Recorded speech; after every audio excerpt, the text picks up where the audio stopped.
And a very happy Tuesday to you at 12:07 in the West. It's the John Phillips Show. Mr. Randy Wings in Culver City. John, the California governor's race in 2026 is starting to heat up, and Antonio Villaraigosa seems to be taking a shot at Katie Porter by going on her turf and shooting a video on Instagram at the grocery store. El precio de aguacate se van a subir por las tarifas de Trump. If you love avocados the way I do, the price of avocados is going up because of Trump's tariffs. Is there a band in the grocery store? I can't tell if that was the mariachi music being pumped out of a Vallarta or if they added that in afterwards to make it sound more authentic. Oh, come on. Doesn't Antonio Villaraigosa live in a big house in the Hollywood Hills? Why, yes, he does. His name is also not Antonio Villaraigosa. It's Tony Viller. I thought it was Lou Alcindor. No way he shops at a Vallarta's. If that guy's living in a great big house in the Hollywood Hills, he's shopping at Whole Foods with the rest of them. 800-222-5222 is the telephone number, 1-800-222-5222. Well, if you're a big fan of cable news, the new It Girl is a congresswoman from the great state of Texas by the name of Jasmine Crockett. She is on all the cable programs. She goes on all the radio shows. She even does late-night TV. She makes herself available at the State of the Union and other big political events in Washington, D.C. And one of her hallmarks is she has a potty mouth. Every time you put a microphone in front of that woman's face, it's F this and F that. She's like a dirty club comic.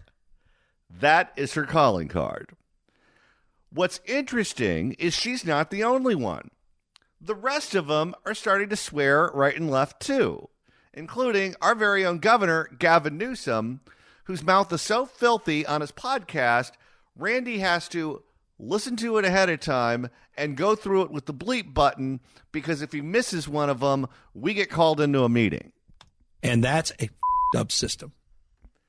And it's not just Gavin Newsom. There is a senator from the state of Minnesota by the name of Tina Smith.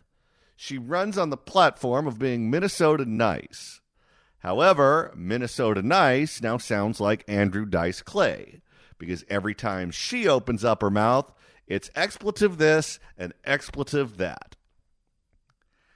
I would assume that these politicians believe, whether it's based on some kind of data or just a gut feeling, that the more you swear, the more authentic you are. So if you swear nonstop, then people will think you're really telling them the truth. It used to be a lot more subtle. The way that politicians would make you feel that they really mean what they say is when they would say, quite frankly. But now they also curse. And it doesn't even just apply to the ones at the top. You listen to these people who are city councilmen or county supervisors, it's like listening to a Red Fox album. It's just nonstop expletive delete. Heck, the LA City Council meetings that are on public access television every single day. We have to edit the hell out of those because of the things that are uttered at those meetings.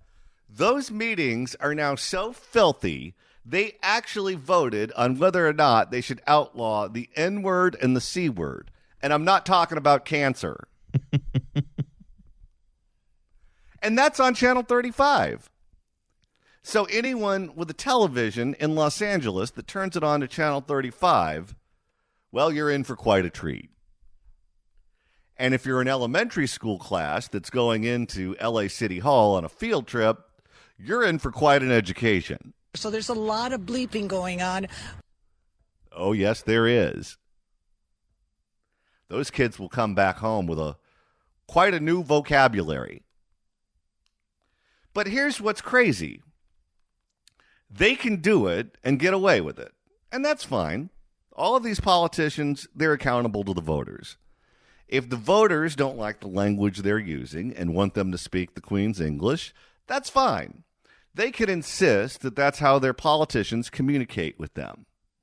And so far, the voters don't seem to mind because the voters, well, we all have filthy mouths too. So I guess we now treat our politicians the same way we treat one another, which is with zero respect. He talks like I do. Oh, look at that. Her favorite word is mine. So they get away with it, and they do it over and over and over again. Now, here's what's interesting.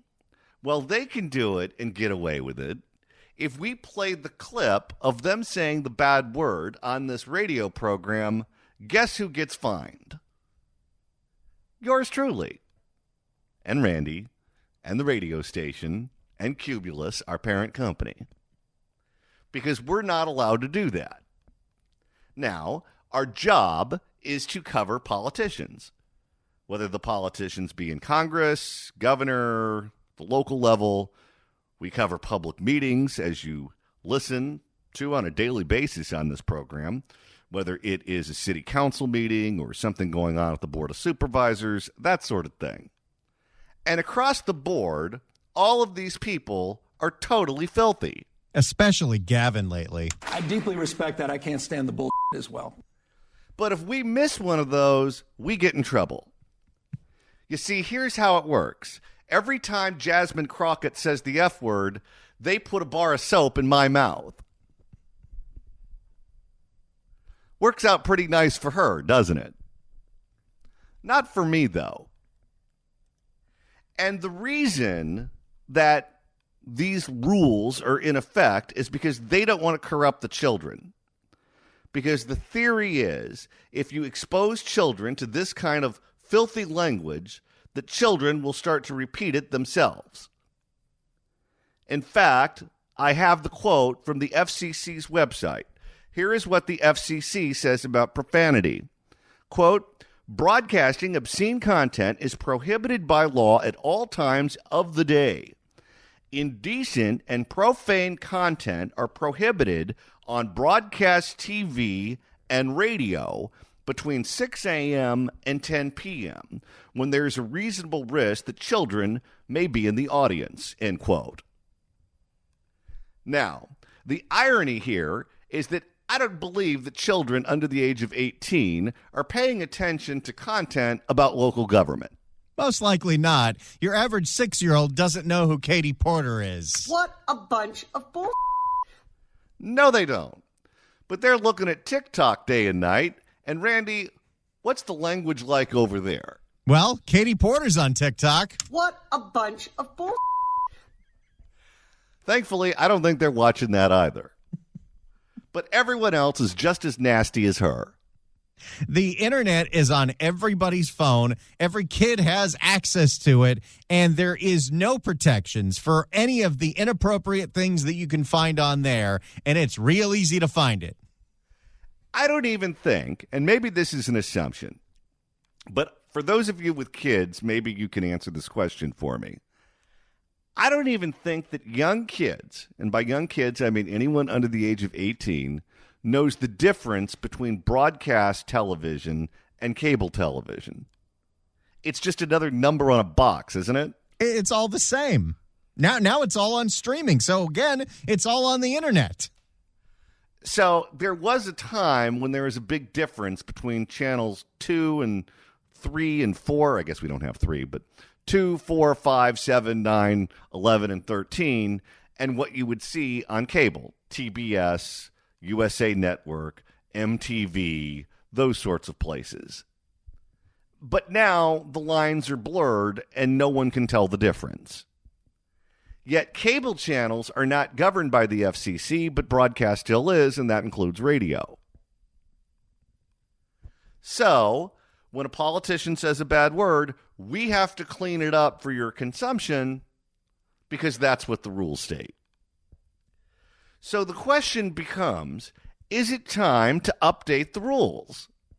Is it time to say, okay, if they could do it on TikTok and they can do it on cable and they can do it on the internet and social media and everywhere else, should channels 2 through 13 and the radio be held to a different standard? And I think the answer is no. Because here's the thing. I don't think these politicians are going to clean up their mouths anytime soon. No, this is the new normal. Here is what some of them had to say about the bad words that came out of their mouth. At a February rally of the American Federation of Government Employees to protest DOGE cuts, Oregon Democratic Congresswoman Maxine Dexter said, quote, "I don't swear in public very well, but we have to bleep Trump." Whoa, I didn't know she had sexual interest in him. Oh, my. "Please don't tell my children that I just did that," end quote. Also in February, after Elon Musk wrote on X that federal workers should send an email about what they've done in the last week, Minnesota Senator, that's Minnesota nice, Tina Smith posted, quote, "This is the ultimate, let's call it Richard, boss move from Musk. Except he isn't even the boss. He's just a Richard." And she went on to call him a billionaire a-hole. When she was asked about her potty mouth by CNN's Breonna Keller, Smith defended her language by saying that Democratic voters want more from her party and expect the Democrats to oppose President Trump in a more fulsome way, meaning with lots of swearing. And then you have the woman I mentioned at the top of the hour, Texas Congresswoman Jasmine Crockett. After President Trump's joint address to Congress in March, Crockett responded by saying, quote, "Somebody slap me and wake me the F up because I'm ready to get on with it." And when she was asked about Elon Musk, she said he should bleep off. When she was asked about her language by Politico, Crockett said her language was, quote, "real," and reflected her frustration with Trump and Musk's actions, quote, "like I have a potty mouth, especially when I'm mad," end quote. And that's true for a lot of people. You get really passionate. Sometimes the word comes out, and it's a shame that we have to dump things like this from Barbara Stone a few months ago. Because those people are socialist back crazy.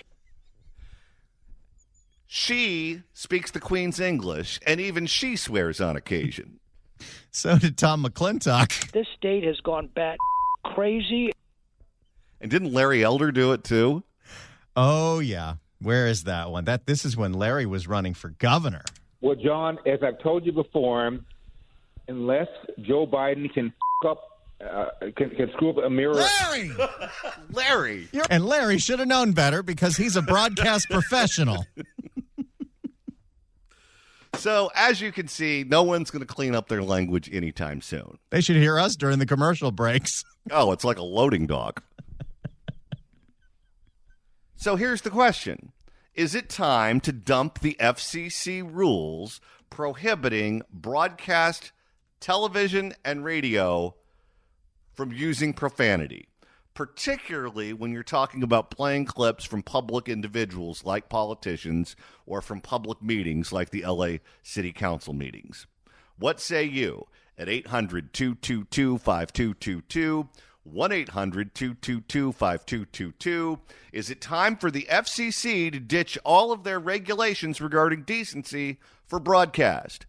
If you'd like to email the show, you can do so at johnnydon'tlikeshow@gmail.com. That's johnnydon'tlikeshow@gmail.com.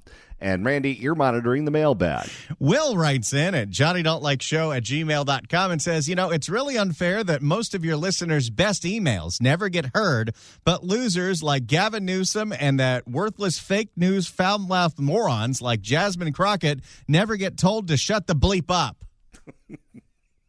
My guess is, and I don't know this for sure, so I can't confirm it, is that she's been told that a time or two before in her life.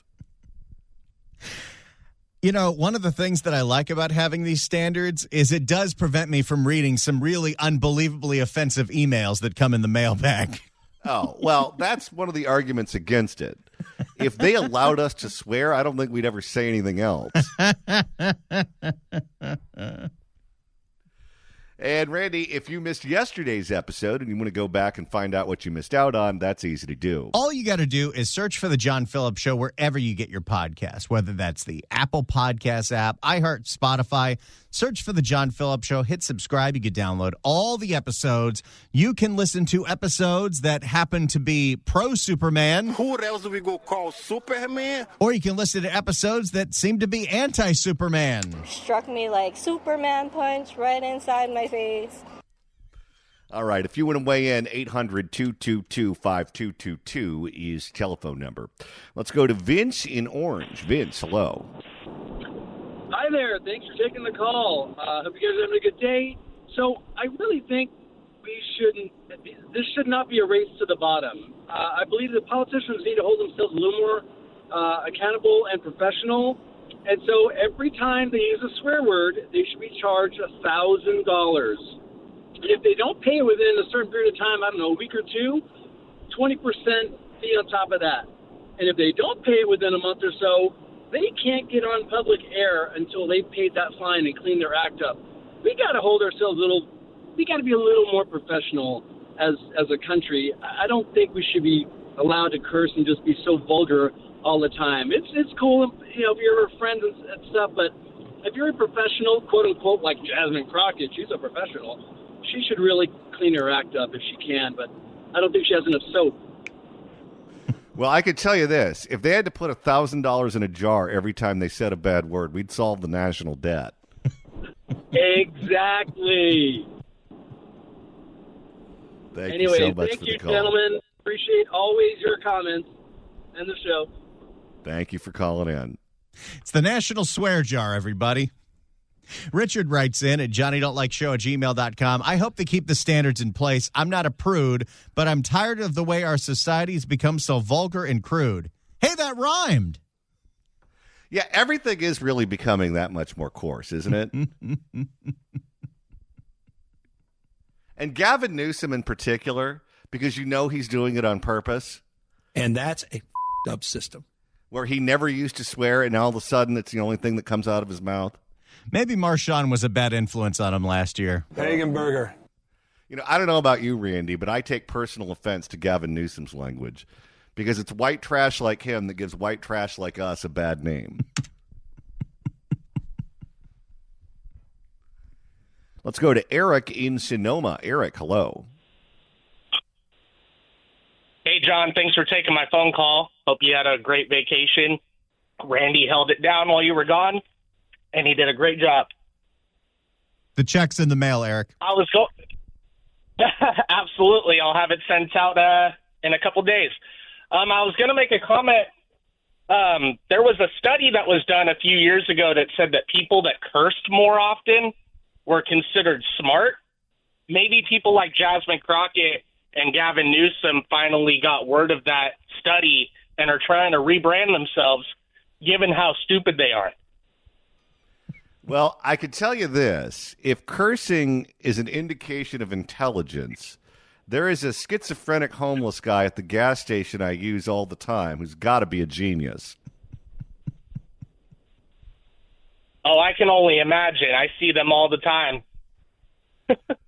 Thank you for the call, sir.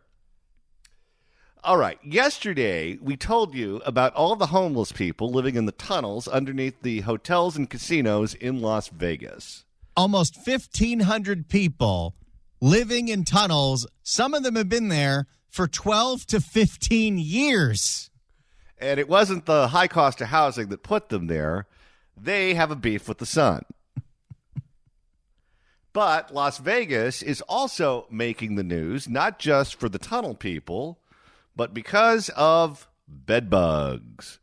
If you've got some plans to go to Vegas in the next few months, you might want to think twice about booking at two very popular strip hotels because there's now lawsuits about bed bugs at those hotels from stays last summer. For more, we go to 8 Now Vegas.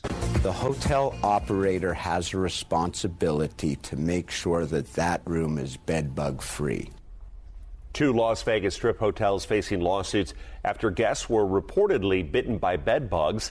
In one case, the guests were moved from one bed bug infested room. You think with all the resort fees they charge you now that bed bugs wouldn't be a thing. How are resort fees even legal at this point? Not only that, what did they do after COVID? They stopped cleaning rooms every day. Oh, yes. They told us that was because of COVID and they were taking all kinds of health precautions. And now we all know exactly what it is and what it was. A budget cut. Well, in California, hotels have these little stickers that say, hey, we're trying to go green and save the planet, so we don't want to wash your sheets every day. Oh, yeah. In one case, the guests were moved from one bedbug-infested room to another infested room. Oh, no. Okay, at that point, you need to leave town because your luck is awful. Well, and you probably still got one on you somewhere. So every time they upgrade them to try to make good on this, they're just spreading it to the rest of the hotel. Okay, here's my advice to you if you are the person that gets bed bugs in Las Vegas. You should go home immediately, but don't fly American because that's my airline. And I don't want to get it from the seats. Well, each of those incidents really outlining in that lawsuit. All right, now, John, I haven't told you the name of either hotels, but do you have any ideas? Oh, let's see. Circus Circus comes to mind. It wasn't Circus Circus. You know, how about the Four Queens? It was not. These were two strip hotels. I see. Didn't Andy Dick get bed bugs from Four Queens? Well, each of those incidents really outlining in that lawsuit. They happened last summer. 8 News Now reporter Joshua Pagero joining us with what the lawsuit entails and what outcome these folks want. Yeah, Brian, Denise. I think they'd like to not get bit by bed bugs when they spend hundreds of dollars on a Vegas hotel room that 10 years ago cost $30. Yeah. When the hotels cost $20, people didn't mind the bed bugs. You notice the minute they started charging resort fees, that's when the bed bugs started popping up. That's when the ice machine stopped working. That's when there was only one elevator in service. And the parking garage lever is broken again. Oh, yeah. World-class parking. That's what they call it. You know what world-class parking means? No working escalators. Yeah, Brian, Denise, Luxor and Treasure Island are... Luxor and Treasure Island. Those are the two hotels that are full of bed bugs. I wonder if there's any bed bugs in the ship. Yeah, Brian, Denise, Luxor and Treasure Island are the two hotels targeted in these lawsuits. In court documents, the guests say they were attacked by bed bugs and left with scars. Housekeeping has to be thoroughly trained. They have to know how to inspect. They need to really do a diligent job before they turn that room over to the guest. Brian Vrag is representing the three clients suing Luxor. Well, I mean, they don't do that with all the stuff you see with a black light. What makes you think they're going to clean for bed bugs? Oh, could you imagine? You take a black light to a room in Las Vegas, you'd need to wear sunglasses. Brian Vrag is representing the three clients suing Luxor and Treasure Island. He shared with us photos and video. These are bite marks on each of the guests. They typically will bite in linear patterns. We call it breakfast, lunch, and dinner. Oh. Good morning. Good afternoon. No good night for you, though. In the lawsuit against Treasure Island, a hotel guest from Los Angeles stayed there last June for 3 nights. She says TI sent its risk management team to the room and confirmed bed bugs. She was then reportedly moved to another room. But court documents show... You know, you assume when you go to work at a casino in risk management, maybe you're going to be going after people trying to rob the casino or plan some heist. You're investigating for bed bugs. Okay, and if the problem is that the maids aren't looking close enough at the beds to identify the bed bugs, and the hotel says, oh my God, I'm so sorry there were bed bugs in your hotel room, let's move you to a different room on the same floor on the same lady shift. She was then reportedly moved to another room. But court documents show on June 22nd, she noticed more bites after the room change. The whole hotel was infested. Wow, and I thought in Las Vegas they got rid of the all-you-can-eat buffets. TI reportedly sent staff to the new room and confirmed. Nobody calls it that, by the way. No. TI? It's Treasure Island. Be tacky or change the hotel. Isn't T.I. a rapper? It is. T.I. reportedly sent staff to the new room. Anyone call Circus Circus, CC? Nope.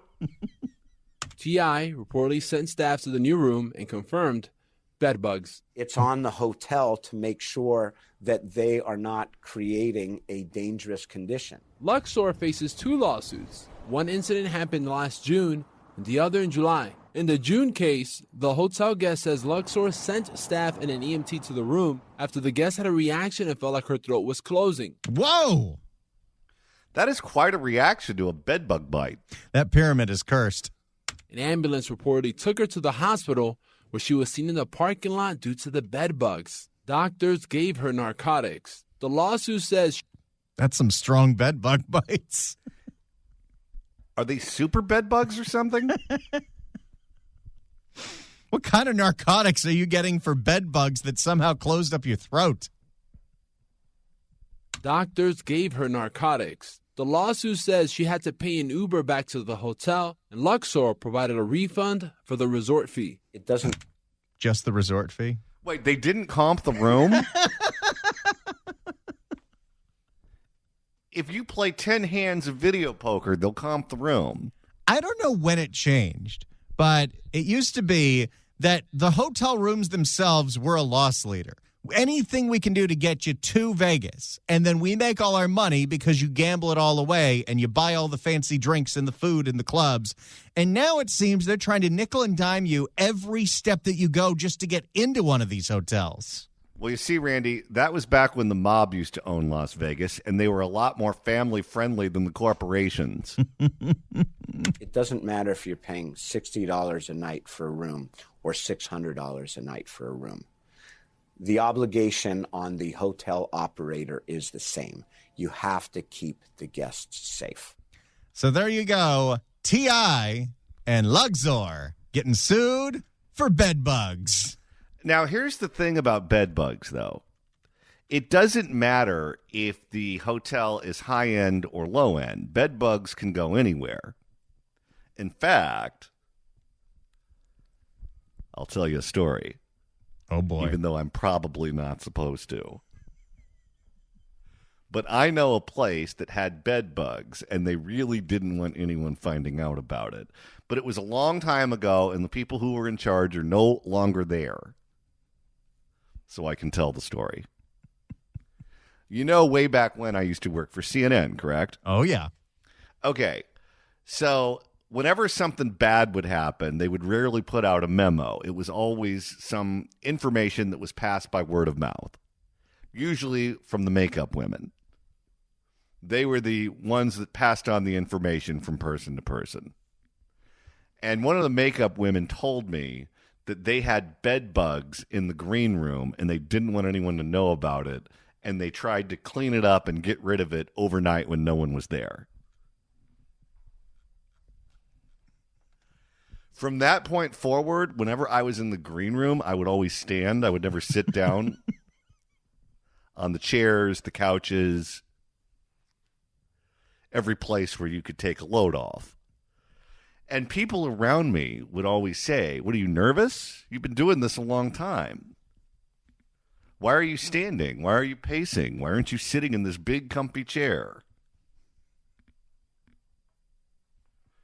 And the day that I was told about that, you never knew who you would run into in the green room. But the day that I was told about that from one of the makeup women, I walked into the green room knowing there's 0% chance I would sit down on any of the upholstery in that room. And who was spread out on the couch? Maria Shriver. Oh, no. And she got up and shook my hand. And it was one of these weird things where you don't want to shake their hand because you think they might have bed bugs. And so she reached out her hand, and I just kind of thought a minute. Well, what are the social consequences if I don't shake this woman's hand? I have no particular heat with Maria Shriver. I have no beef with her. There's no reason for me to be rude to her for no reason. I don't want to piss her off. I don't need an enemy. But I really, really, really, really, really don't want bed bugs. So I caved and shook her hand. Thankfully, she didn't have bed bugs and neither did I. but she had her hand extended there for a good long time before I shook it. Anyway, all's well that ends well. Well, we know that people are fed up with the public utilities here in the state of California, but generally speaking, you don't have options. If you live in an area that's covered by Southern California Edison or the Department of Water and Power or PG&E, they're the only game in town, and you can be as mad as you want. You can't go to a competitor because that's not how that works. But, Randy, one town is really fed up with their electric service. Oakdale, northeast of Modesto, is sick and tired of these insanely high PG&E bills, so they're looking to put forth a study seeing if they can ditch PG&E and just get on to Modesto's municipal power service. By the way, do you know how long San Francisco has been trying to dump PG&E? A really long time. 112 years. For more, here's ABC 10 in Sacramento. Rising electricity costs are leaving Californians frustrated. Yeah, and leaders in one city are now looking at other options outside of PG&E. ABC 10's Gabriel Porras has more from Oakdale. The alternative would be the Modesto Irrigation District, which already provides power to about 1,000 homes in this neighborhood. But 1,000 homes is just a fraction of the over 8,000 homes all across Oakdale, including houses on this side of the street, which city leaders say are paying thousands of dollars more every year for electricity. It's the same power, but one of the companies is crooked as hell. It'll be interesting to see if they can do this, and if so, will other towns follow suit? And how can they afford to live? To buy groceries, gas, pay for their car insurance, pay for their home insurance if their PG&E bill is, out of whack. Oakdale's mayor, Sherilyn Barrios, says that question led to the city's consideration of this one. This passes 5-0. Is there a better option than PG&E? Well, there should be. You would hope so. PG&E is a de facto monopoly, and they run their business like one. The city council basically voted on giving staff direction to look into the feasibility of transitioning from PG&E over to MID. We're just going to hire a consulting firm to tell us the steps. Okay, there's your first mistake. Now you're going to start spiking the costs. I really think that we got in the wrong line of work. These consulting firms that just research legislation make so much money. This is true. The LA City Council has been trying to redo the LA Convention Center for over a decade. They have yet to put a shovel in the ground, but they have spent $50 million on consultants. Oh, yes. And all those people do is they go out to 3 martini lunches, and then they occasionally copy and paste from the internet. We're just going to hire a consulting firm to tell us the steps and if it's actually feasible. The city manager said, couldn't you just call Modesto and say, hey, can we use your power? Yeah, just jump right in the deep end. Come on, let's go. The city manager says the question is still an if, but his preliminary research is encouraging. From our analysis, the MID customers would save approximately half. I think it was half of the bill. It's half as expensive for the same power, but PG&E, of course, has to pay for Patty Poppy's salary. Then do it yesterday. About $3,000 a year. I think the biggest thing for me with this is my mom's PG&E bill, and she rarely turns her heater or air on, is like $271 one month, and then almost every summer there are stories of these small towns in the Central Valley where elderly residents, when it's hot, they're afraid to turn on the air, and so they're boiling inside. And when it's cold, they're covered in blankets because they're afraid to turn on the heat. And some of them die because of it. Is like $271 one month and then almost $500 another. Mayor Barrios says any savings would make a difference. PG&E is too much money. They pay too much money, too much money, too much money. That's a lot of too much monies. It's a lot of money. The utility pushing back. PG&E is not interested in negotiating a sale. A representative spoke at last week's council meeting where the study was approved. This year alone, our electric rates are down year over year compared to 2024. No, they're not. And PG&E just got approval to jack up rates again, this time specifically to increase the stock price. And aren't they the same people that held us up for a bailout? Yes, they are. And Gavin was more than happy to give one to them. I'll tell you, I don't blame the residents of Oakdale, and I wish them the best. They're definitely greener pastures than PG&E.